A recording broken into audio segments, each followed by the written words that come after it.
So picture this. A woman standing on a sunny beach with a sun hat and a red dress smiling at you. Behind her, you can see the sun is baking the sand, which eventually leads up to a beach house. And behind that beach house, a huge forest. Now, if a picture paints 1,000 words, then what does this picture say? Does it remind you of happiness, sadness, of nostalgia, anger even, or perhaps moments before a tragedy?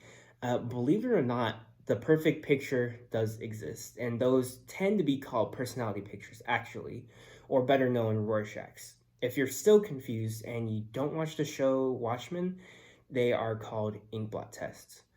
Art holds one of the best mirrors up to society, community, and above all, personality. And inkblot tests are just one of those many variants of mirrors. Personally, I've been interested in the hobby of art for quite a long time, ever since I was a kid.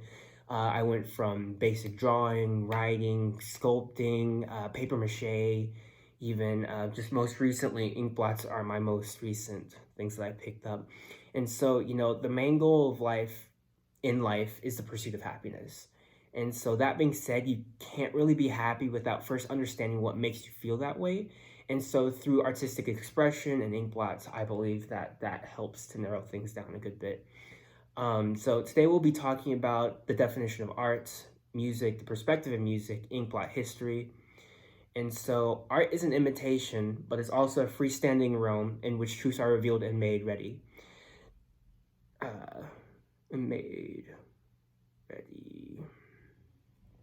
Truths that life alone cannot divulge further. Emphasizing on the aspect of realm, free realms being an ideology upon the person that you can do whatever you want and whenever you want. So basically, free will is what you have under the power of art.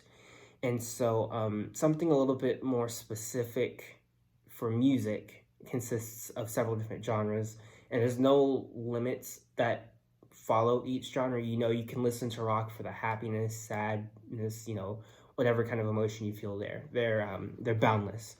And so when you listen to music, do you listen to music for the lyrics, the mood, possibly the colors, the smell? If you fall under the category of those last two, as strange as it might sound, you might have synesthesia. And so what that is it's one person out of every 1,000 have a synesthesia, a psychological phenomenon in which they can smell a sound or hear a color. New Staff 2007. While music is a rather open expression unique to the individual, something slightly more specific to the each individual being's perspective would be Herman Rorschach's inkblot tests. And so they were developed back in the 19th century, 1921, by Herman Rorschach himself. More specifically, they were a childhood game of his. So it was a form of charades at first, but eventually he developed and started to use them on psychiatric patients, specifically with schizophrenia. And so they were mostly successful. And so upon that, they were used on also children's, adults, and a whole lot more. The initial intention for them were for specifically schizophrenia. Eventually, they had a bit of controversy that followed.